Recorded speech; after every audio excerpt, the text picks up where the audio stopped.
My name's Elias Vance, and I'm 60 years old.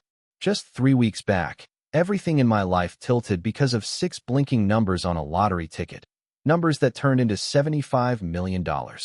I remember sitting right here at this kitchen table, that little slip of paper shaking in my hands while my chest felt too tight to breathe. The shock was electric, but beneath all that excitement, one decision hit me hard and solid, like stone dropped in a pond. Nobody in my family could ever find out. Not my son, not my daughter, not my younger brother, the same brother who's been draining me dry for years. You see, in my family, money doesn't represent love. It's a weapon. It's leverage. And soon, I was going to learn exactly how much, or how little, I really meant to them. And here's the part that'll probably sound crazy. Before I even touched a dime of that fortune, I decided to run a little test. If they believed I was broke, who would stand by me? Who would fade away? Who would show me their real face? The answers nearly broke me, and they ended up changing everything. That first night after those numbers flashed across the screen, I didn't close my eyes once. Instead, I sat hunched over the table, the dull kitchen light bouncing off the ticket as I listened to the refrigerator humming and the old wall clock ticking louder than usual. 75 million. After taxes, maybe 40. Still more than I'd ever dreamed of having in my lifetime. For a second, I felt like that boy back in Ohio again. The one who grew up in a drafty farmhouse, wishing for a way out. I wanted to run outside, holler to the world that I was finally free. But I'm not that boy anymore. I'm a man who's been ground down by years of family letdowns, and that man knew better. So I poured myself a bourbon, ignoring my doctor's warnings about blood pressure. I watched the amber swirl in the glass and thought about how many times I'd played the fool for the people I loved. Baron, my son, once called me in the dead of night. Dad, I just need 6,000 until the business takes off. I wired the money before the sun came up. He never spoke of it again.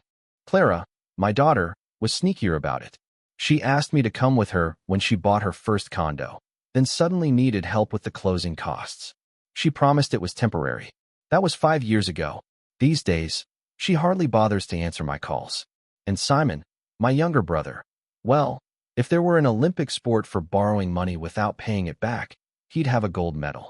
He's always had that guilty trip tone in his voice, the kind that makes you feel selfish for having a steady paycheck and a modest pension. I knocked back the bourbon, letting the burn remind me why I had to keep this secret. If I told them, I knew exactly what would happen. They'd come circling like vultures, each one with their stories, their crises, their demands. And in the end, what should have been a blessing would turn into a leash around my neck. The glass hit the table with a dull thud, and my choice was made. Silence was my shield. The next morning, the sunlight slipped through the blinds and laid stripes across the worn wooden floor. I brewed my coffee black and strong, just the way I've always liked it. As the smell filled the kitchen, I opened my laptop and typed into the search bar, how to claim lottery winnings anonymously. My fingers trembled, but I pressed on. That's when I found articles about blind trusts. If I hired the right attorney, they could set one up to protect my identity. Nobody would ever know Elias Vance was a multimillionaire. That thought made me smile. In some ways, the secrecy was worth more than the money itself. But even with that safety net taking shape in my mind, another memory pushed its way forward. Over the years, I'd quietly carried my family through their storms, never asking for much in return. And when I was drowning in medical bills while my wife, Nora, was sick, who stepped in to help me? Not Baron, not Clara, not Simon. They all had excuses, more important things to do. It was Aunt Dorothy, my dad's sister, living off her little pension, who handed me a check for $200 and whispered, "I wish it were more, Elias." That memory stung like a fresh wound, and it lingered as I scrolled through downtown attorneys. I picked up the phone and dialed a number from a firm's website. A crisp woman's voice answered, "Myers and Associates. How may I direct your call?" I lowered my voice without even meaning to. "Yes, I'd like to schedule an appointment with Ms. Ava Sterling. It's regarding estate and financial planning." After a pause, she said, "We have an opening tomorrow morning at 10. Will that work?" "That'll do," I replied, jotting the address onto a notepad. When I hung up, the silence of the house felt heavy, pressing in on me. My place isn't much, just a single-story home with creaky floors and paint peeling on the outside, but it fits me. After Nora passed, I never had the heart to move. These walls held her laughter, our last days together. The idea of filling them with relatives begging for handouts made me sick. That night, I sat on the porch as the streetlights flickered on. My neighbor, Mr. Miller, walked by with his dog, waved, and I waved back, thinking how lucky he was not to know about the slip of paper in my pocket that could buy every house on this street. For a moment, I actually envied his ignorance. Then my phone buzzed. A text from Simon. Elias, buddy, can we talk? I'm in a bit of a jam. I didn't reply. Not yet. My jaw tightened as I stared at those words. This was exactly why I had to keep quiet. The ink wasn't even dry on my miracle, and already the old claws were reaching for me again. I slid the phone into my pocket, stood up, and went inside. The following morning, I dressed in my best navy jacket, the one with buttons a little loose from age, and rode the elevator up to the 10th floor of a glass tower downtown. The lobby smelled like polished marble and money. Ava Sterling greeted me with a firm handshake. She was about my age, silver hair pulled back, eyes sharp behind her glasses. Mr. Vance, she said warmly, let's step into my office. I followed her in, gripping the envelope in my pocket like a lifeline. Once the door clicked shut, I laid the ticket on her desk. For a second, her eyebrows lifted, but then she masked her reaction, professionalism settling over her like a cloak. I see, she said gently. Well, you came to the right place. We can protect your identity, Mr. Vance. But first, I need to ask you something important. What do you want this money to do for you? Her words hung in the air, heavier than I expected. I opened my mouth to answer Ava, but nothing came out. What did I really want? Of course, I wanted security. Freedom too. But underneath all that, what I wanted most was honesty. I wanted to finally know if my family loved me for who I was, or only for what I could provide. I want to keep this quiet, I finally said. And if I decide to help anyone, it has to be on my terms. Ava gave a steady nod. Then we'll start with a blind trust. It'll take a few weeks to put in place, but once it's set up, no one but you will be able to touch those funds. Relief washed over me, but it came tangled up with a darker weight I couldn't shake. On the bus ride home, I sat with my forehead leaning against the glass, the city rushing by in a blur. My mind wandered back through the years, holidays where I was treated like a wallet instead of a guest, phone calls that started out warm but always ended with a request for money. And I kept hearing Ava's question in my head. What do you want this money to do? That night, the answer started forming in me, slow at first, then sharp and undeniable. I wouldn't tell them about the winnings. Instead, I'd flip the script. I'd tell each one of them the same story, that I had lost money, that I was close to losing my home, and that I needed a little help. Just a fraction compared to everything I'd already given them. I wanted to see what they'd do when the tables turned. Who would step forward? And who would vanish? I sat at this very table, pen scratching across paper as I made a list. Baron, Clara, Simon, my sister-in-law, Olivia, every single person who had borrowed, begged, or demanded from me over the years. I even wrote down Aunt Dorothy's name, though in my gut I already knew. If she had a dime to her name, she'd give it to me without hesitation. My chest tightened as the list grew. Was it cruel? Maybe. But after a lifetime of carrying other people, I needed to know. I needed the truth, no matter how bitter it turned out to be. When the list was done, I folded the paper, slipped it into my pocket, and blew out the candle on the table. The little flame flickered once, then vanished into smoke. Tomorrow, I told myself, I'd make the first call. And so began the test that would unravel everything I thought I understood about family, loyalty, and love. That night, I lay awake long past midnight. The folded list pressed against my chest from the pocket of my shirt, almost like it had its own weight. The house was as quiet as it had been since Nora passed. For years, I thought silence was the cruelest companion a man could have. But after being drained by the very people who swore they loved me, I'd learned something else. Silence was the only ally I could count on. Silence never took from me. Silence never lied. Silence never tried to disguise need as affection. Still, my mind spun backward, circling memories I had buried deep. The first time I realized that money would always matter more than me was when I was 17. I'd just gotten my acceptance letter to Ohio State. I remember walking into the kitchen, heart pounding, letter in hand, ready to show my parents. My mother smiled faintly, but my father shook his head. We can't afford it, Elias. Not unless you take out loans. Simon sat at the table then, 5 years younger than me, slurping cereal. He didn't even look up. That night, while my parents argued, my mother whispered, "Maybe Simon will make it easier on us one day. He's got the charm." Charm. That's what she called it. Me? I had to work my fingers raw. I picked up 2 part-time jobs to put myself through school, and I never asked them for help again. Meanwhile, when Simon wanted something, a summer camp, new books, his first car, somehow, the money always appeared. Sometimes it came from my savings. Sometimes from a check with my name on it. I told myself it was fine. He was younger. He'd grow out of it. But he never did. Instead, he grew into a man who believed the world owed him, and somehow that debt always landed on me. Life with Nora was nothing like that. She grounded me. She was steady, gentle, a schoolteacher who believed that small kindnesses were worth more than any dollar. We lived modestly. Our little house had peeling wallpaper and floors that creaked, but it was filled with laughter. Together, we raised Baron and Clara there. Those were the years when I felt most secure, the only time family felt like family. But then Nora got sick, and everything shifted. Lung cancer.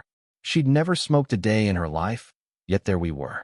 I worked myself down to the bone, trying to keep her comfortable. I sold my boat, drained our retirement, picked up shifts I was too old to work. And when the bills stacked into mountains I couldn't climb, I broke my own vow. I called Baron. I called Clara. I even called Simon. Baron answered first. His voice was tight, impatient. "Dad, I can't keep bleeding money. The startup's just taking off. 5 grand here, 10 grand there. It all adds up." His words cut deeper than he'll ever know. Clara's voice was gentler, but the meaning was the same. "Dad, Leo and I are paying off the condo. Maybe in a few months we could." Her sentence drifted away like smoke, never finishing. And Simon? Well, Simon sighed like I'd ruined his evening. "I've got my debts, Elias. Maybe refinance the house. That's what people do." That night, I sat at this same kitchen table, head in my hands, Nora sleeping in the other room. Not one of them had come through. Not one. Only Dorothy, my father's sister, retired and scraping by on a pension, showed up. She pressed $200 into my palm, her fingers trembling. "I wish it were more," she whispered. I told her it was enough, but the shame and the gratitude both burned deep into me. 6 months later, when Nora passed, Baron and Clara showed up to the funeral in stiff black clothes, eyes glued to their phones between condolences. Simon stood at the pulpit, giving some grand speech about how family was everything, then left early to catch a flight to Las Vegas. It wasn't their words I remembered, it was the emptiness behind them. "Dad, you'll be okay," Baron said, patting my shoulder with one hand while jingling his car keys with the other. Clara gave me the same line, her voice drifting as if she already knew I wouldn't call. And Simon hugged me, reeking of cologne and whiskey, muttering, "Stay strong, brother. Stay strong." As if strength was supposed to stand in for love. Years later, I sat again at this kitchen table, the candle burning low, those memories clawing their way back. I tried to shake them off, but they clung to me. And now, with this secret fortune tucked away, I realized those old wounds were about to be ripped open again. Because if there was ever a way to see my family's true faces, this was it. That lottery ticket had done more than make me rich. It handed me the chance to strip away every excuse, every mask my family wore. I had a plan now. I'd tell them I was broke, that I'd lost money in bad investments, and that the bank was circling, ready to take the house. Then I'd ask for $8,000. Not a fortune, not impossible, but enough to matter. Enough to test. For Baron, cruising around in his shiny new Tesla, it was pocket change. For Clara and her surgeon husband, it was less than a weekend trip. For Simon, it was less than the amount he already owed me. And yet, I couldn't stop wondering, which of them would step up, and which would vanish? That question gnawed at me. Equal parts curiosity and dread twisted inside me. Did I really want the truth? Was I ready to face it if they failed me again? What if the answer proved what I'd always feared, that in my family, love was just another word for transaction? The thought dug into me as I lay in bed until exhaustion finally dragged me under. The next day, I walked into town. The autumn air carried a bite, and brittle leaves scraped along the sidewalks. I passed the diner Nora used to love. We'd sit in that corner booth on Sunday mornings, steaming mugs of coffee between us. Sometimes Dorothy joined, hunched over her crossword puzzle, her glasses sliding down her nose. Now the booth sat empty, fogged by the breath of strangers I didn't know. My phone felt heavier than usual in my pocket. My thumb hovered over Baron's name. I wasn't ready. Not yet. Instead, I scrolled and landed on Franklin. Franklin used to live next door, back when our kids were small. He was built like an oak tree, sharp-eyed from his years on the police force. He'd retired long ago, but we kept in touch, grabbing the occasional beer and trading old stories. Two men who'd fought different kinds of battles. He answered on the second ring. Elias, long time. What's on your mind? Can you meet me? I asked. I need perspective. We met at the VFW hall, its walls lined with faded flags and photographs of boys who never made it home. Franklin slid into the booth across from me, hands folded, gaze steady as always. I told him everything. The ticket, the fortune, my silence, and finally, the test I was planning. He didn't interrupt once, though I could see his jaw tighten as he chewed on it all. When I finished, he leaned back and blew out a long breath. If you test them, Elias, be ready for the answer. Once you see who they are, you can't unsee it. I need to know, I said, my voice cracking more than I intended. He nodded slowly. Then do it. But protect yourself. Write it down. Record it. Not for them, for you. Because when they try to twist the story later, you'll need a record. You'll need to remember exactly how it went. He was right. My family had always been experts at rewriting history. Proof wouldn't be for court, or even to shame them. It would be for me. To anchor myself when doubt came creeping back. That night, I came home and sat again at the kitchen table. The same place where I'd mourned Nora, eaten countless silent meals, and stared at the ticket that had changed my life. I pulled out a worn leather notebook, the one Nora had given me years ago. On the very first page, in bold, firm strokes, I wrote 2 words, the test. Beneath it, I listed their names, Baron, Clara, Simon, Olivia, and finally Dorothy. My pen pressed so hard it left grooves in the paper. I left space under each name, a blank canvas where I'd record their answers. When I finished, I closed the notebook and rested my hand on its cover. The candle flame flickered once, twice, then steadied. In the quiet, I whispered into the empty room. Let's see who truly stands beside me. The clock ticked past midnight. Tomorrow, the calls would begin. The next morning, I woke before dawn. The house was still, but my mind was restless, already rehearsing the lines I'd need. For years, I'd been the steady one, the dependable one, the man who carried the weight without complaint. Now, for the first time, I'd be asking them to imagine me faltering. The thought alone felt foreign in my mouth. I brewed my coffee dark as tar and sat at the table with a pad of paper, sketching out the words I'd use. The company I invested in collapsed. I murmured, testing the phrase aloud. The bank is circling. I need 8,000 just to keep the house. The words sounded strange, heavy, but they carried a ring of truth. After all, it wasn't so far from reality. I'd nearly lost this home once before, when Nora was sick. Maybe that's why I knew exactly how to phrase desperation without adding anything extra. As I scribbled, I pictured their reactions. Baron would sigh, shift the blame, maybe lecture me about financial planning, as if I hadn't spent my whole life teaching him what discipline meant. Clara would sound sympathetic, but her excuses would come wrapped in softness, a knife hidden in silk. Simon would probably laugh, claim he wished he could help, then spin some tale about how he was this close to a deal that would change everything. And Olivia? She'd cluck her tongue, whisper to others that Elias had finally lost his grip, and savor the gossip more than she'd ever consider helping me. The candle stub from the night before had burned down to nothing. I rubbed my tired eyes and reached for my phone. My finger hovered over Baron's name first. But something in me resisted. He was my son. I couldn't start there. Not yet. I needed to be sharper, more prepared before facing him. So I scrolled instead to Clara. My daughter had always been the gentler one, the one who still called on holidays, even if sometimes it felt like obligation. If anyone was going to give me a glimmer of hope, it would be her. I pressed the button, lifted the phone to my ear, and listened as it rang. Once, twice, 3 times. Then her voice came through, bright, practiced. Dad, this is a surprise. Everything okay? I let out a slow breath, lowering my tone, letting weariness creep into it.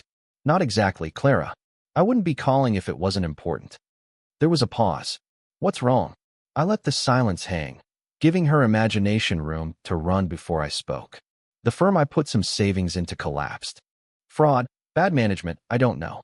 The money's gone, and the bank's already calling about the mortgage. I need some help. Just enough to stay afloat until I can figure things out. About 8,000. Through the static, I heard her sharp intake of breath. For a moment, I thought, just maybe, she'd surprise me. Then her voice softened. Her voice came careful, practiced, almost rehearsed. Oh, Dad, that's awful. I can't believe they did that to you. But $8,000, that's a lot. Leo just finished paying the kids' school tuition, and we're still catching up on the condo renovations. Maybe in a couple of months. I cut in gently before she could soften it further. Clara, the bank isn't going to wait a couple of months. They'll start proceedings in a matter of weeks. The silence on her end stretched too long. I could almost hear her weighing my crisis against the comfort of her own life.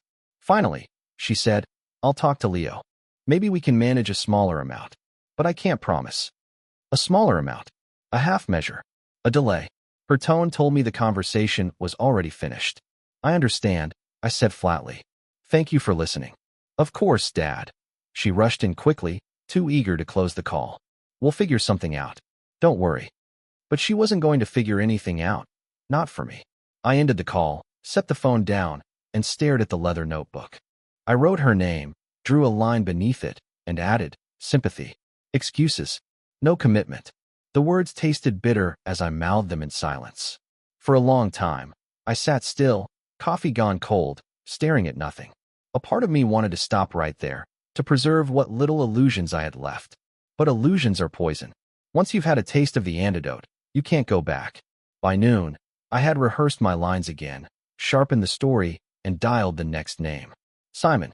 He picked up on the second ring, his voice carrying that familiar bravado. Elias. Long time, brother.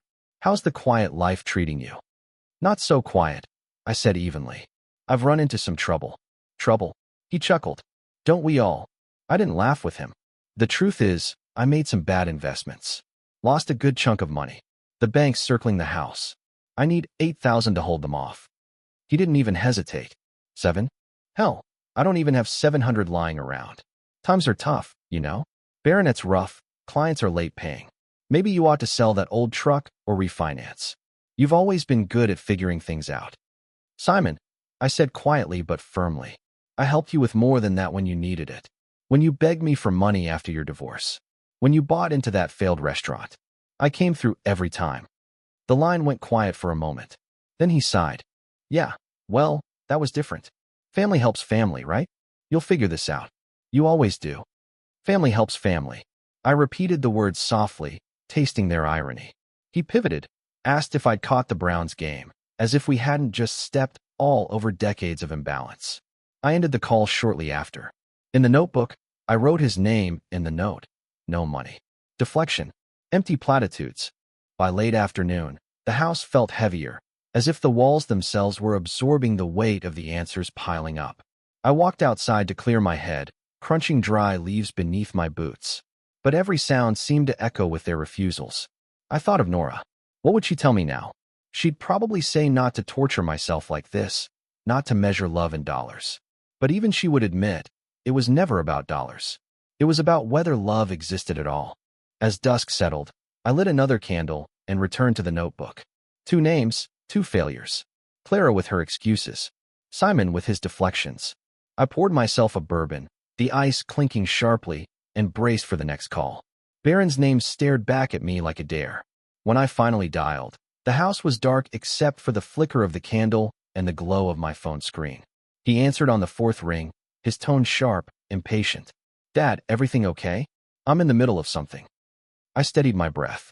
Not really. I wouldn't be calling if it weren't serious. I made some investments. They collapsed. I'm short on the mortgage. I need 8,000 to keep the bank off my back.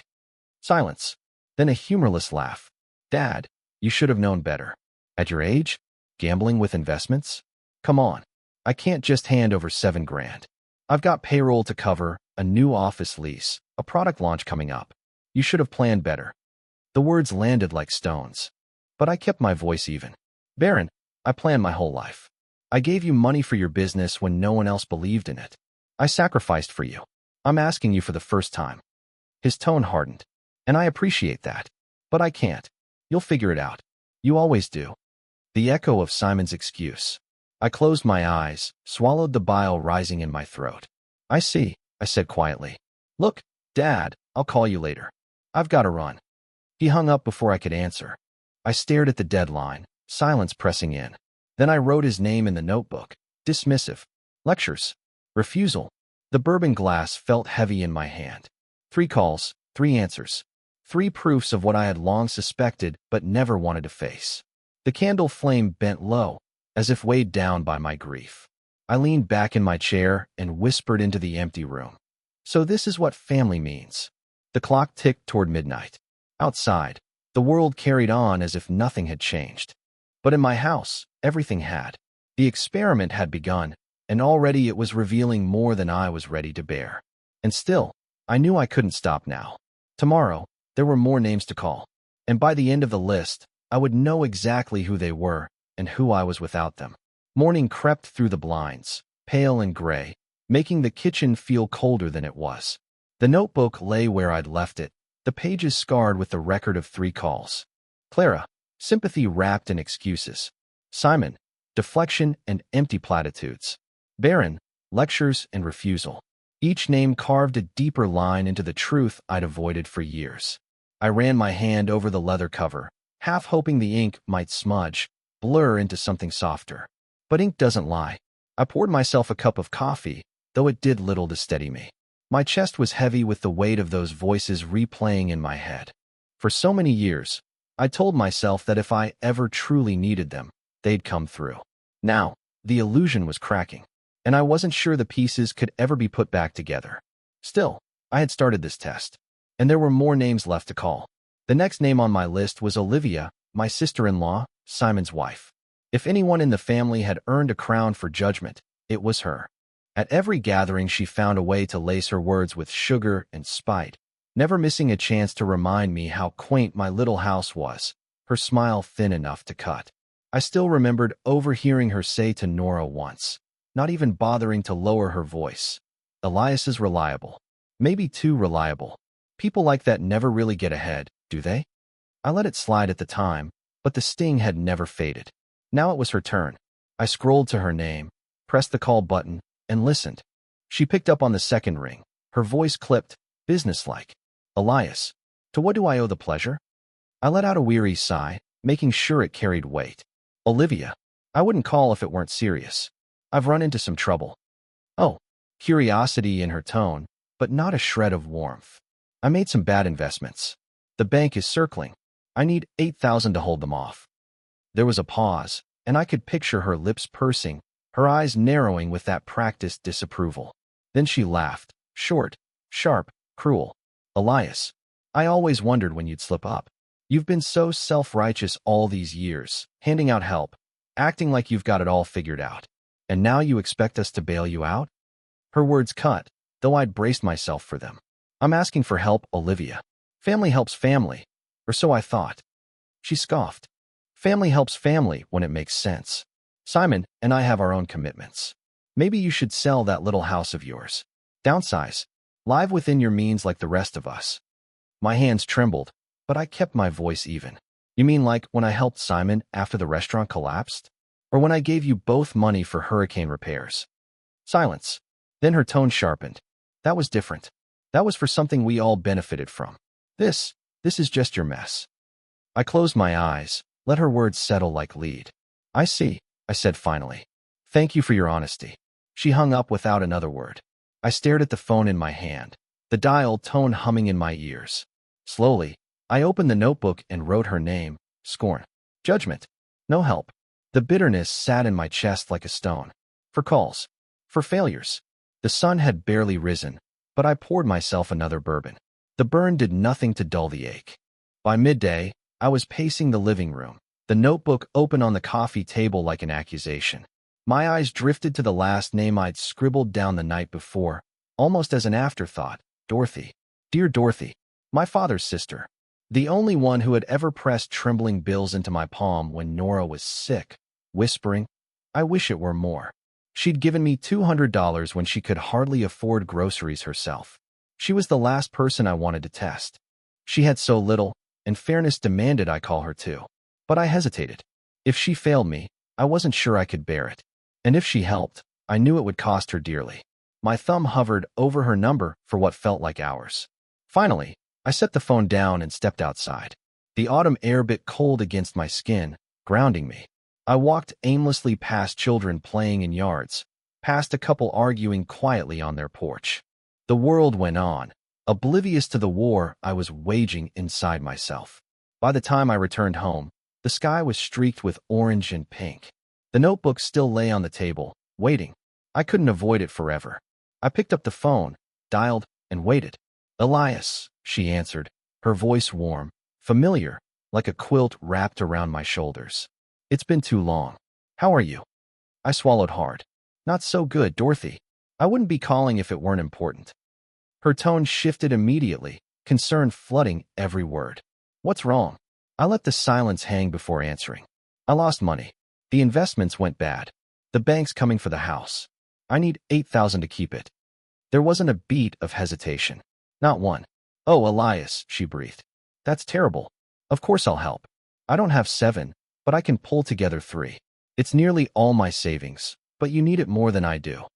Her words hit me harder than every refusal combined.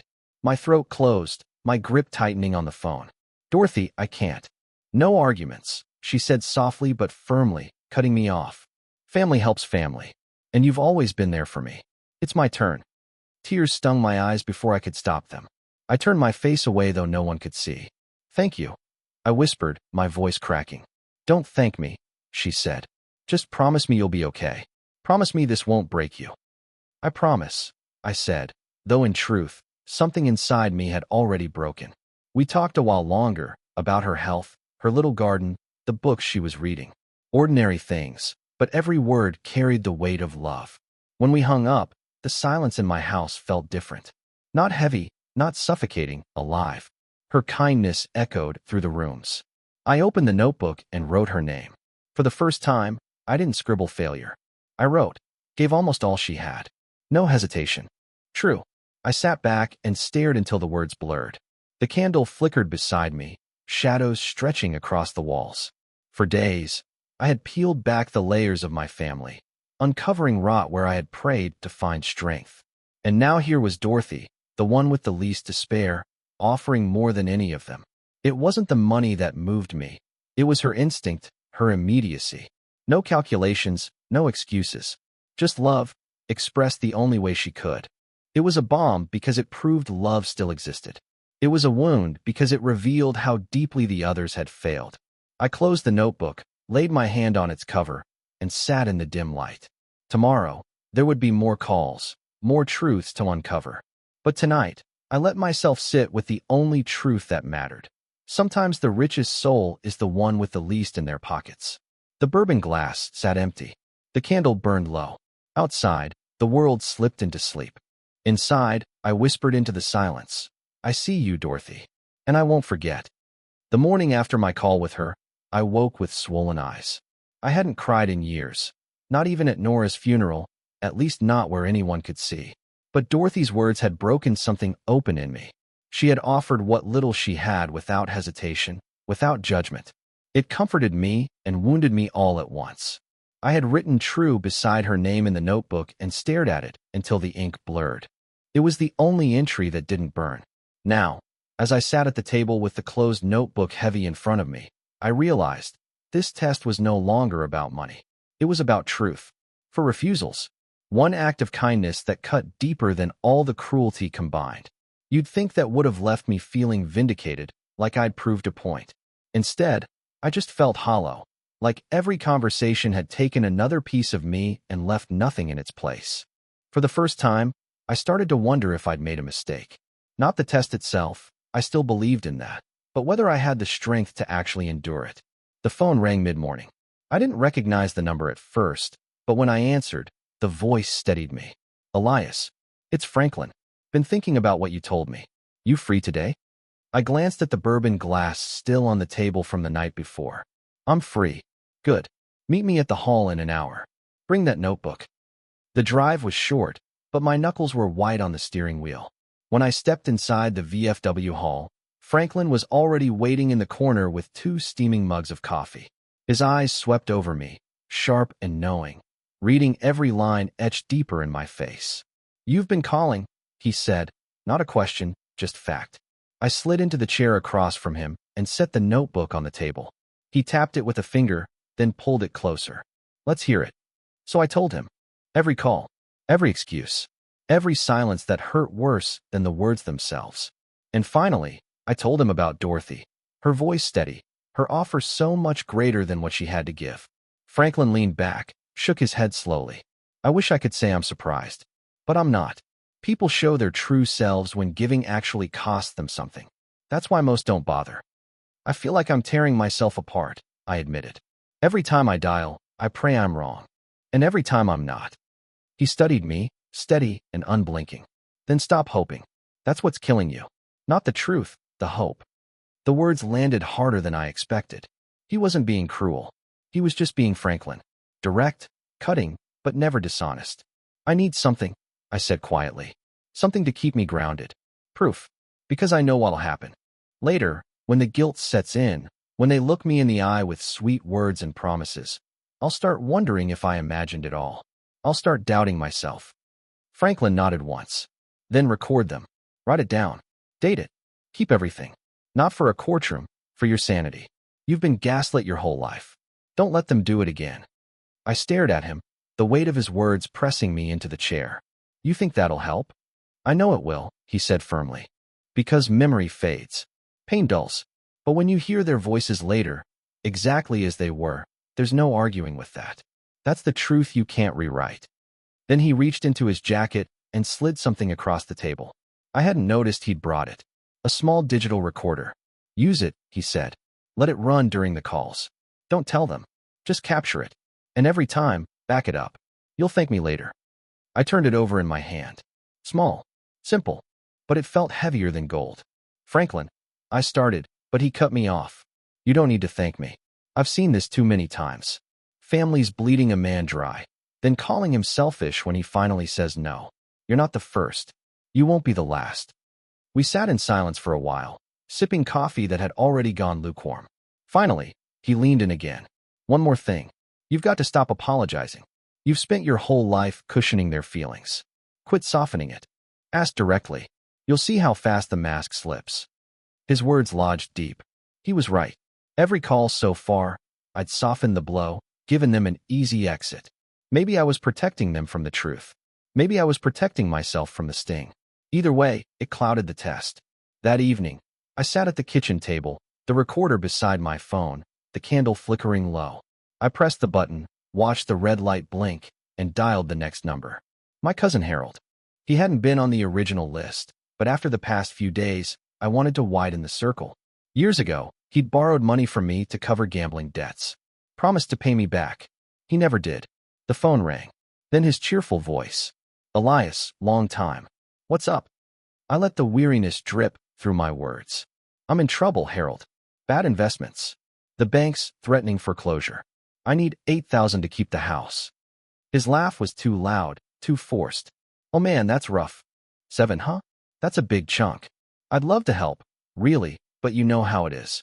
Things are tight. Tell you what, I'll put you on my prayer list." The hypocrisy made my teeth ache.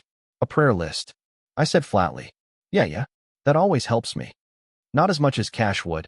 I shot back. Silence. A throat clear. Then, "Well, good luck, cousin.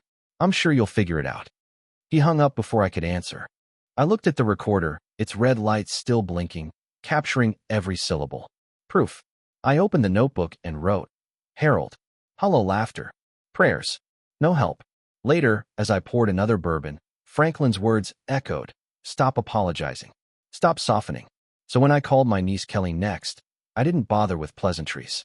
"Kelly," I said, voice steady. "I need $8,000 to keep the bank from taking the house." There was a stunned pause, then a flood of excuses, student loans, rent, car payments. I didn't argue. I didn't soothe. I just let the silence hang until she trailed off. "Thank you for being honest," I said quietly, then hung up. It felt cleaner that way. No room for them to dress their refusals up with pity. No more cushioning the truth. Just bare bones. By the time the candle burned low, I'd filled more pages in the notebook. Each name another reminder. Each word an anchor. And strangely, instead of feeling crushed, I felt a kind of strength building. Maybe it was the recorder in my pocket. Maybe it was Franklin's words still echoing. Or maybe it was the clarity that comes when hope finally starts to die off. Still, I couldn't shake the image of Dorothy, her voice steady, her love immediate, offering what she couldn't afford to lose. That picture burned brighter than all the refusals combined. It reminded me love did exist, even if it only lived in one corner of my fractured family. I blew out the candle, watched the smoke curl into the air, and whispered into the dark, "One day they'll see." Not because of my words, because of their own. The recorder's red light blinked off, and the room fell silent again. There's a strange kind of silence that follows once you've stripped yourself of illusions. It isn't peace, not yet. It's more like standing in a church long after the congregation's gone. The air's still thick with echoes, but empty of life. That's how my house felt after those recordings. Every wall seemed to whisper, "They showed you who they are. Don't pretend you didn't hear it." For days, I replayed the tapes. Harold's hollow laugh. Kelly's stumbling excuses. Even Dorothy's voice cracking when she offered help she couldn't afford. That little recorder had turned into a mirror. And staring into it, I barely recognized the man I used to be. The one who smoothed over guilt, nodded, smiled, forgave. That man was gone. What was left was harder, quieter, sharper. And with that sharpness came a thought. Testing them with requests was one thing. But what if I tested them with collapse? What if I let them believe I was sinking fast, not just strapped for money, but on the edge of losing everything? House, dignity, maybe even life itself. Would they reach to pull me up, or step back, relieved to watch me fall? The thought wouldn't let go, so it became a plan. I started with my son, Baron. He hadn't called since I'd spun him the bad investment story. His silence wasn't worry, it was calculation. If I was broke, what good was I? Still, I wanted to bring him closer, just enough to see how he'd react when the ground looked like it was giving way under me. That night, I dialed his number. Recorder running, my hand steady. He answered with clipped words, like I'd interrupted something more important. "Dad." "Baron," I said softly. I let my voice tremble just enough. I don't know how much longer I can hold on." The bank called again. Foreclosure papers might come next week. He didn't answer right away. I imagined him glancing at Sophie, maybe whispering behind a cupped hand. Finally, he said, That's rough. What are you going to do?"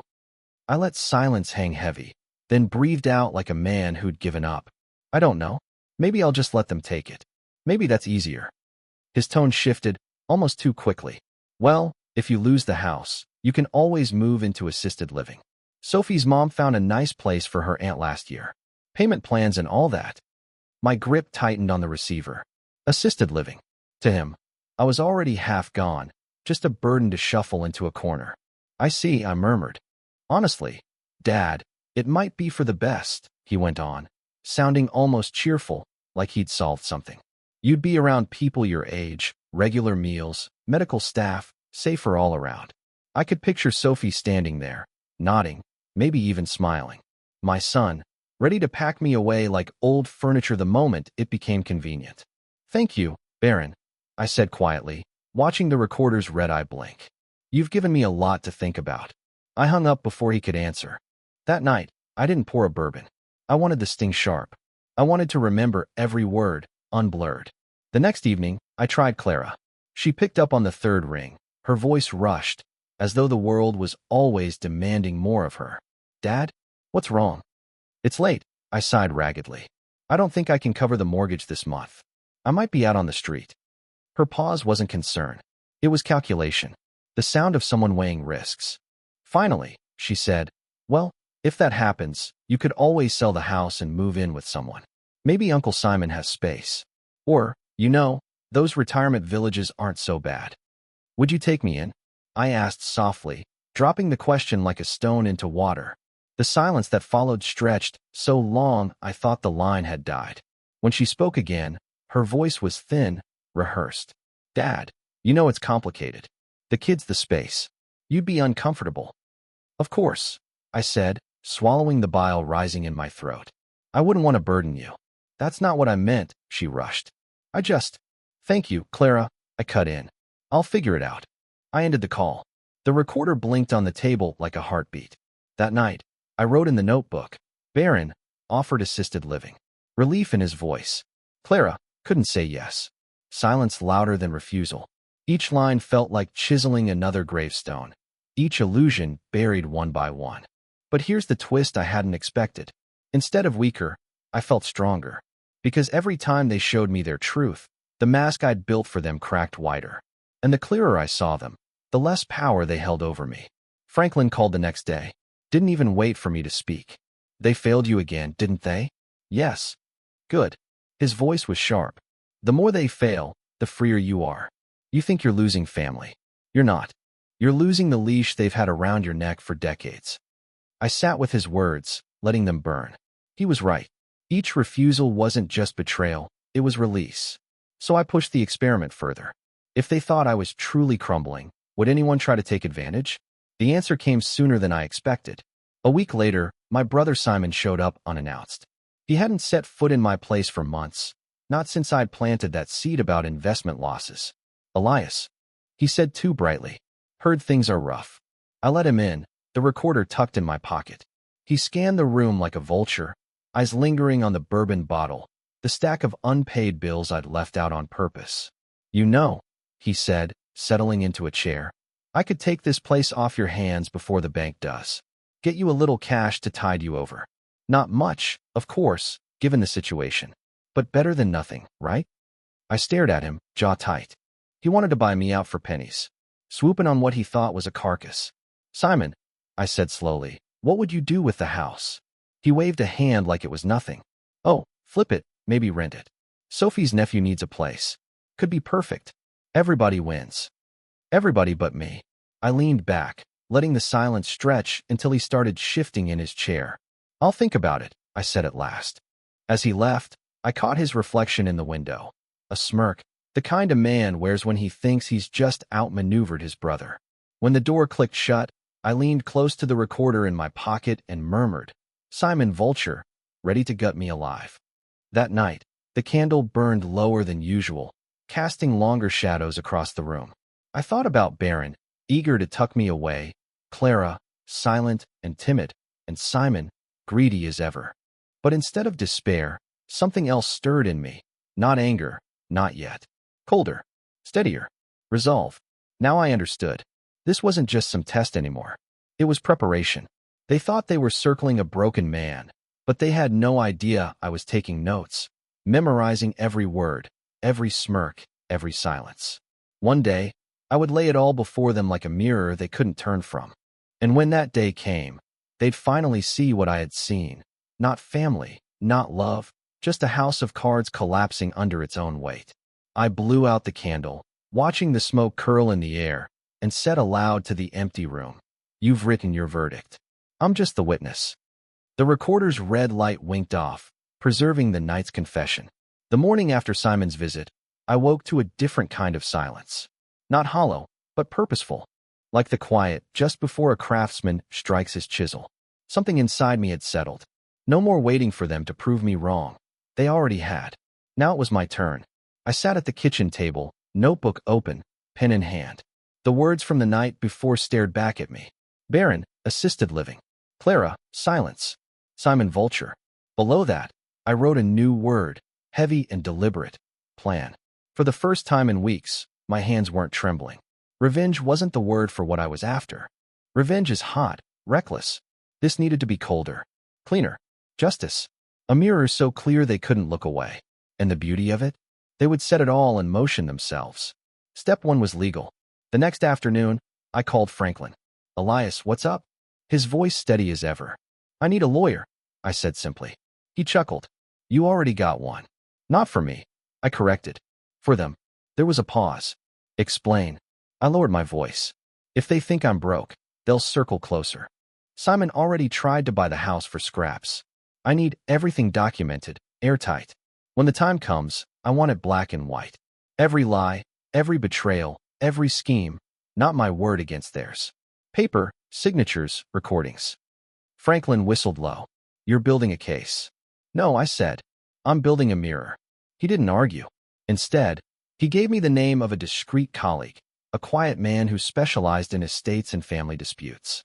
That evening, I called and set an appointment under the pretense of restructuring my will. He didn't need to know the truth, just enough to help me set the stage. The next week, I drove downtown in my oldest jacket, carrying a folder stuffed with unpaid bills. Props, all of them. The lawyer's office smelled of old paper and lemon polish. He shook my hand politely, the kind of handshake that says nothing beyond routine. I want to make some changes, I told him, sliding the folder across the desk. Circumstances have shifted. We spent over an hour talking. I asked about wills, estate divisions, siblings' rights, and other technicalities. He explained patiently, unaware that each detail was another brick in the wall I was building. By the time I left, I knew exactly how to structure things so that when the truth came out, they couldn't twist it. That night, I wrote in my notebook, mirror framed, glass still hidden. Legal papers were only part of the puzzle. Step 2 was financial. Money had always been the stage where they revealed themselves, and I still had $75 million quietly sitting in accounts they didn't know existed. I scheduled a bank appointment, wearing a suit I hadn't touched in years. The young manager greeted me warmly, though I caught the flicker of surprise when I slid the documents across his desk. Accounts in trust names, not linked directly to me. Ironclad privacy clauses. Are you sure you want this level of separation from your family, Mr. Vance? He asked. Positive, I said without hesitation. If anything happens to me, I want this money protected. Untouchable. He nodded, clicking his pen. You'll need trustees. Who do I trust? I asked, a faint smile crossing my lips. Not family. By the time I left, every trace was locked away, unreachable by those who might sniff it out. On the surface, I looked broke and drowning. In reality, I was more secure than ever, and the test of my preparations came sooner than expected. One Sunday, Clara showed up unannounced, casserole dish in hand like it was a peace offering. Dad, she said, forcing a smile, I thought you might like some company. I let her in, watching carefully. Her eyes flicked to the stack of fake bills I'd left in plain view. She set the dish down, hands fidgeting with the towel. Clara, I said softly, it's good to see you. She nodded, then blurted, Dad, have you thought about selling the house? It's too much for you alone. And if the bank's breathing down your neck, her voice trailed off. I tilted my head. And if I sold, where would I go? She hesitated, then gave a brittle laugh. Well, Baron mentioned an assisted living place, where you could stay with me, I suppose. Just for a little while. It sounded generous, but I heard the catch, just long enough to ease her conscience, not long enough to inconvenience her. I smiled gently. That's kind of you, Clara. I'll think about it. She left soon after, casserole untouched. As the door clicked shut, I whispered into the recorder, Clara, appearance of help. Reality, containment. A few days later, Baron called again, tone brisk and businesslike. Dad, Sophie and I talked. We think it's best if you downsize now before things get ugly. If you sign the house over to us, we'll handle the payments. That way, you won't have to worry. I gripped the receiver tighter. Sign the house over to you? Sure, it sounded practical. They could stay here for a while, but eventually, they'd move in. A win-win for him, maybe. For me, it was exile from my own life. I'll need time to think. My voice quivered despite my effort to stay steady. Don't take too long, he pressed. The bank won't wait. I hung up, chest tight, but instead of despair, that cold, steady resolve deepened. Every word, every offer, they were digging their own graves. I was just holding the shovel. That night, Franklin came by. We sat on the porch, the autumn air sharp with the scent of burning leaves. They're closing in, I said quietly. Good, he replied. The closer they come, the more they reveal. Just don't rush. Let them think they're winning. I nodded. The hardest part is not showing my hand. He sipped his coffee, then looked at me with a glint in his eye. When the time comes, Elias, you won't just show them your hand. You'll show them the whole deck. Then came a twist I hadn't expected. One evening, while cleaning the kitchen, the phone rang. It was Simon, voice syrupy, smooth. Elias, brother, I've been thinking. Why let the bank take everything? I'll buy the place tomorrow, cash. No paperwork, no foreclosure shame. Clean. Easy. I knew exactly what he was doing, trying to swoop in before anyone else could. But instead of anger, I felt calm. Simon, I said slowly, come by tomorrow. We'll talk. After I hung up, I stared at the recorder on the counter. Tomorrow, the mask slips further. I'll be ready. The foundation was set, legal documents hidden, money secure, evidence stacking higher each day. They thought they were circling a dying man. In truth, I was circling them. I closed the notebook, blew out the lamp, and whispered into the darkness. You wanted leverage. Now you'll have it, just not the way you think. Morning light spilled across the kitchen table, catching the rim of my coffee mug. I'd slept little. My mind had been pacing all night, even if my body lay still. Simon was coming today, the man who shared my blood, my childhood, and more than once, my trust, only to drain it dry. I knew he'd arrive with a smile that smelled like rot, promises wrapped in poison. I pulled my notebook closer and wrote a single line. Today he shows his hand. By noon, there was a sharp, impatient knock. I opened the door. Simon stood there in his leather jacket, one hand already reaching into his pocket as if ready to strike a deal. Elias, he said warmly, too warmly. You're looking good. I let my eyes linger on him. Come in. He stepped inside, glancing at the stack of bills on the counter. The faint aroma of coffee and old wood wrapped around us. He didn't sit until I gestured. When he did, he slapped a folded envelope onto the table. Let's not waste time. I know you're in a bind. I'm here to help. Help? I echoed. Yes, he said. Cash offer. House for me, freedom for you. No bank breathing down your neck. You get something, move somewhere smaller, live easily. He slid the envelope closer. I'm doing this for you, Elias. For me. I repeated softly. Of course, he said, smile strained. We're brothers. Silence stretched. I asked finally, what's in the envelope? Offer letter, he said quickly. Signed. Legal. Generous. I opened it slowly, scanning the numbers. Laughable. A fraction of the house's worth. A vulture's bargain. I flattened the paper with my palm. Simon, this is less than half its value. He leaned forward. Half of something is better than nothing. You and I both know the bank would snatch it for even less. I met his gaze steadily. And if I refuse? He shrugged, casual. Then you drown. I'm offering a lifeline. A faint smile crept across my lips. A lifeline, I murmured. In that moment, I knew I had him exactly where I wanted. What Simon didn't realize was the small device under the table, recording every word. His lifeline would become another piece of the puzzle, a shard of proof showing who he really was when the mask slipped. But I wasn't finished. Simon, I said quietly, would you give me a day to think, to speak with Baron and Clara? His expression flickered, then tightened. Elias, don't drag your kids into this. They'll just complicate things. I tilted my head. And why would that bother you? He forced a laugh. It doesn't. I just don't want you stressed. I nodded slowly. One day, tomorrow, we'll talk again. He rose reluctantly, clapped my shoulder like we were still boys, and left. I stood at the door long after he disappeared, his shoes' echo fading down the street. The envelope remained, thin and pathetic. I whispered into the recorder, Simon, cash offer, predatory, mask slipping. That evening, I made 2 calls. First, Baron. He picked up on the second ring, voice tight. Dad, your uncle came by, I said simply. Simon, what did he want? He offered to buy the house. Cash. There was a pause, then sharply. Don't sign anything, Dad. He'll rob you blind. Better to put it under my name. That way it stays in the family. In the family, I echoed. And where would I live? We'll figure it out. You could stay here a while, or at Clara's. The house is too much for you. Let me take it on. Simon can't be trusted. Neither can you. I almost argued, but held back. Instead, I murmured, I'll think on it. Don't wait too long, he warned. Simon moves fast.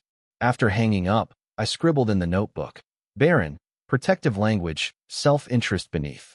Next, I called Clara. She answered, breathless, children chattering in the background. Dad, everything okay? Your uncle came by. Oh God, I said. What did he want this time? He offered to buy the house. Silence, then cautiously. Did you consider it? I told him I'd think. Clara, if I sold, where would I go? She hesitated, then sighed. You could stay with us, just for a little. But Dad, maybe selling isn't the worst idea. At least, then you wouldn't have the bank breathing down you. I closed my eyes. And you'd be comfortable with Simon owning the house. Her voice dropped. Better him than losing everything. Better him. I thanked her softly and ended the call. In the notebook, I wrote, Clara, passive, will surrender for peace of mind. Later that night, Franklin came by. We sat on the porch in the dim light, the hum of crickets loud in the still autumn air. I handed him the envelope. He read it, snorted. He's gutting you, he said. I know you're not considering this, I replied. I shook my head. No, but I want them to believe I am. Tomorrow, Simon will return. I'll let him think he's won. Franklin's eyes narrowed. You're baiting him. Exactly. Every word, every gesture, I want it on record. When the time comes, they won't just be greedy. They'll be complicit. He leaned back, exhaling smoke into the night. You're colder than I thought, Elias. I met his gaze. Colder is the only way to survive this. The next day, Simon arrived early, smelling of aftershave and ambition. Well, he said, dropping into the chair. I slid the envelope back across the table. I'm leaning, yes, but I need one assurance. He perked up. Anything? If I sell, I want to stay here a few months until I find a place. He waved a hand. Of course. You'll have time. His eagerness betrayed him. I nodded, feigning relief. Then let's do it. But, Simon, yes, keep this between us. No need to upset the kids until it's final. He grinned. Smart man. The recorder caught every word. That night, I replayed the tape, listening to Simon's voice dripping with false concern, Baron's sharpness, Clara's passivity. The picture was nearly complete. Then a thought struck me. Maybe the house wasn't the prize at all. Maybe it was the stage, the place where all their choices would be revealed, publicly and undeniably. I wrote one final note that night. House equals stage. Truth equals curtain. And with that, the outline of the end began to take shape. The next morning, I woke before dawn. The house was quiet as a church. I sat at the kitchen table, blinds half closed, watching the first streaks of light crawl across the floorboards. In front of me lay the contract Simon had brought, his laughable numbers glaring like an insult. Next to it, my old recorder waited, a silent witness to every promise, every betrayal. I brewed a pot of coffee, poured a mug, and stared at the steam rising. My hands didn't shake anymore. Fear had burned itself out. What remained was something colder, heavier, resolve. That afternoon, I dialed Baron first. He answered briskly, almost expectantly. Dad, you made a decision. I have, I said evenly. I've spoken with Simon. I'm leaning towards selling, but I want you and Clara here when I finalize it. Tomorrow night, 6 o'clock, living room. A pause. Then his voice sharpened. Dad, don't let him talk you into this. You should sign the house over to me instead. At least then I'm not debating it over the phone. Tomorrow. 6, I cut in. He exhaled hard. Fine, but you'll regret it. I wrote the words in my notebook. You'll regret it. Next, I called Clara. She sounded distracted, kids clamoring in the background. Dad, what's wrong? I've decided, I said simply. Meeting tomorrow, 6 o'clock. You, Baron, and your uncle. I want everything settled. Her silence stretched. Then she whispered, if that's what you think is best. Best. I let the word hang in my mind like a question with no answer. Finally, I phoned Simon. Charm turned up to 11. Elias, I knew you'd see reason. Tomorrow, I said. Perfect. I'll bring the papers. Good. 6. When I hung up, the house felt different, charged, as if the walls themselves were bracing for what was to come. The next day passed slowly. I cleaned the house with deliberate care, polishing the table, vacuuming the worn rug, setting out chairs in the living room. Every detail mattered. This wasn't a family gathering. It was a stage. Tomorrow, the curtain would rise. As I worked, memories flickered. Sunday dinners decades ago, my wife setting the table, kids giggling, Simon cracking jokes too loudly. Back then, this house had been the center of gravity. Now, it was a trap they couldn't see yet. In the evening, Franklin came by with his thermos of black coffee. He stepped inside, eyes scanning the room. You're dressing it up, he said. It needs to look ordinary, I replied. The more ordinary it feels, the less they'll see it coming. He sat, sipping slowly. You sure you're ready for this? I've been ready since the day that ticket hit my hand. He nodded, leaning forward. Walk me through it. I laid it out. Tomorrow night, they'd all gather. Simon would bring the contract. Baron would press his claim. Clara would try to make peace. And I would sit, recording, letting them reveal themselves. At the end, when every mask had dropped, I'd pulled back the curtain. Franklin gave a low whistle. Cold. Surgical. It has to be, I said. This isn't revenge. It's truth. But deep down, I knew it was both. The next evening, the sun dipped low, staining the windows gold. I set the recorder beneath the table, hidden but ready. The contract lay beside me, untouched. At 6 sharp, a knock came. Simon entered first, swagger in every step, papers tucked under his arm. Evening, Elias, he said, clapping me on the back. Let's make this quick. Moments later, Baron arrived, jaw tight, eyes flicking instantly to the envelope in Simon's hand. So it's true, he snapped. You're considering this? Clara came last, quiet, her children left at home. She slipped inside like someone walking into a church before a funeral. We sat in the living room, the air thick. I let the silence stretch before speaking. Tonight, I said, we settle this once and for all. Simon leaned forward, dropping the papers on the coffee table. Here it is. Cash deal. No bank, no waiting. You sign, Elias, and you walk free. Baron barked a laugh. Free? He's robbing you. Dad, don't be a fool. Sign the deed over to me. Keep it in the family. I'll make sure you're taken care of. Taken care of? Simon scoffed. You'll bleed him worse than I ever would. Better me than you. Baron shot back. Clara raised her hands, voice trembling. Stop it, both of you. This isn't about us. It's about Dad being safe. Their voices clashed, sharp as knives scraping in a drawer. I sat still, hands folded, letting it all play out. Finally, Simon slammed his hand on the table. Elias, choose, right now. I looked at him, then at Baron, then at Clara. Their faces told the story better than words ever could. Greed, desperation, fear. Family stripped bare. I let the silence stretch, until even the air seemed to lean closer. Then I spoke softly. Do you know what this house is? They blinked. It's not wood and nails. It's not square footage or equity. It's a mirror. And tonight, each of you has shown me exactly who you are. Simon frowned. What the hell are you talking about? I reached beneath the table, clicked off the recorder, and slid it into view. The red light blinked once, then died. Baron stiffened. Clara's eyes widened. Simon paled. Every word I'd spoken, coldly, carefully, every threat, every bargain, every plea, was recorded. The room froze. You came here tonight thinking I was cornered, I continued. But you were the ones on stage. And the truth you've shown, that's worth more than any house. Simon surged to his feet. You can't. I already did. I cut through him. And tomorrow, the bank will hear it. The lawyer will hear it. And if I need to, the world will hear it. So sit down. He did, slowly. I looked at Baron, face red with anger, and at Clara, tears brimming. This was never about saving me, I said. It was about what you wanted. And now I know. Silence filled the room, heavier than any argument. Finally, I stood, gathering the contract. I folded it once and slid it back toward Simon. Take this with you, I said. It's worthless now. He didn't move. Baron muttered. Dad, you don't have to. I do, I interrupted. Tonight proves something. Money doesn't change people. It shows them. I walked to the door and opened it wide. Now leave. For a moment, no one moved. Then, one by one, they did. Simon stormed out first, swagger gone. Baron followed, jaw clenched, muttering under his breath. Clara lingered a moment, whispering, I'm sorry, Dad, before slipping into the night. When the door closed, I stood in the quiet house. The stage was finally cleared. The curtain had fallen.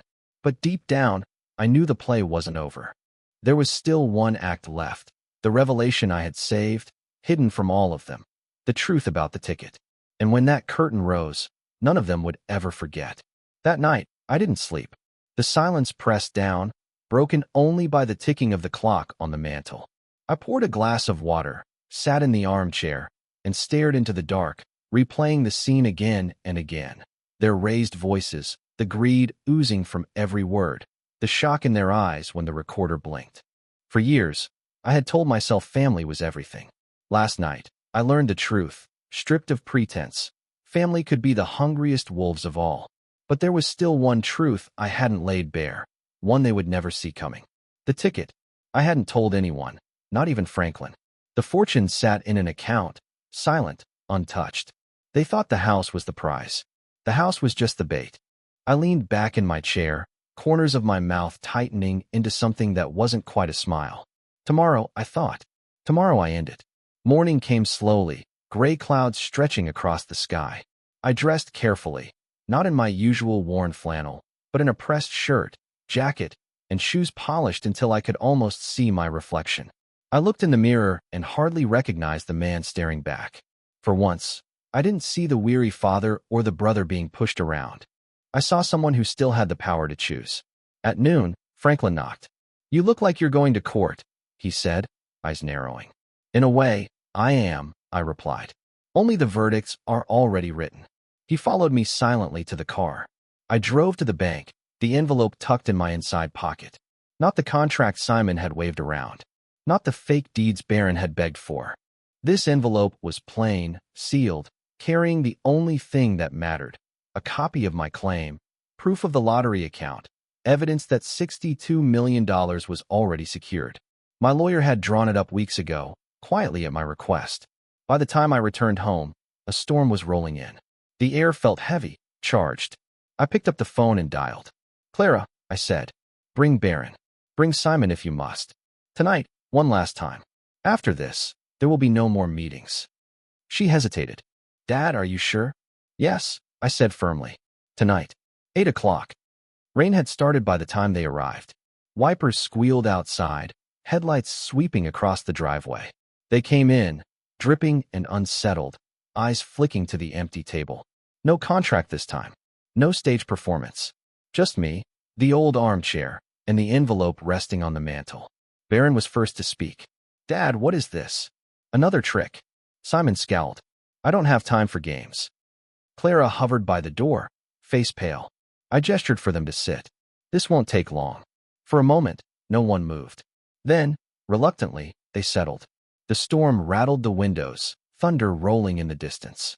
"You came here last time thinking the house was everything." I began slowly. "Thinking I was cornered, desperate. You bared your teeth, and I saw you. But the house was never the prize." Their brows knitted. "What are you talking about?" Barron demanded, irritation rising.